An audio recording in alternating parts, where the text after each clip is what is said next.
তোর মাকে জিজ্ঞেস কর বেটা, মাকে, এই ছেলে নাফরমান সন্তান, বেনামাজি, বেশরম, বেহায়া, তুই জিজ্ঞাসা কর তোর মারে। তোর মা কোনদিন জানে না তোর চোখ কোন দিন লাগাইছে, নাক কোন দিন লাগাইছে। তোর বাপ জানে না, তোর 14 গোষ্ঠী জানে না। আসমানের রব আল্লাহ বলে, বান্দা তোর মা ঘুমাইছে রাতে, আমি রাত গভীরে দিনের আলোতে 9.5 মাস টানা তোরে আমি নিজ হাতে বানাইছি।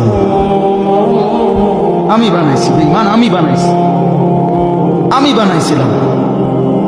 আমি হাত লাগাইছি, আমি নাক লাগাইছি, আমি চোখ লাগাইছি, বিনিময়ে আমি বুঝি একটা সেজদা পাই না? নাফরমান এই চোখ আমি দিয়েছি, এই চোখে কত উলঙ্গ ছবি দেখলি, কত নাচ দেখলি, কত জিনা দেখলি, কত ব্যভিচার দেখলি, কত অশ্লীল দৃশ্য দেখলি বেঈমান। আল্লাহর কোরআন দেখলি না কেন? বলেন কি জবাব দিবেন আল্লাহকে? এই মুসলমান কিভাবে বলবেন?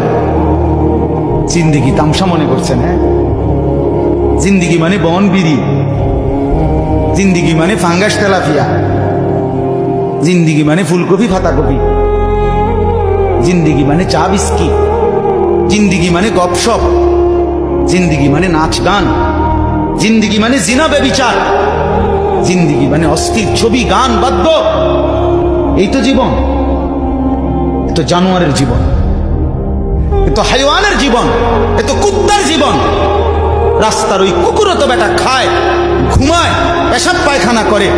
তোমার জীবনও যদি শুধু খানা, ঘুম আর পেশাব পায়খানা হয়, মেরে মোহতারাম, আমার ভাই, আমার বাপ, আমার বন্ধু, রাস্তার ওই কুকুরের সাথে তোমার পার্থক্য কি? তুমি দাঁড়াই ভিডিও করো, তুমি কও, বুঝে যাও। বেনামাজিরা বলো, বেহায়ারা বলো, ওই জানোয়ারের সাথে তফাৎ কি?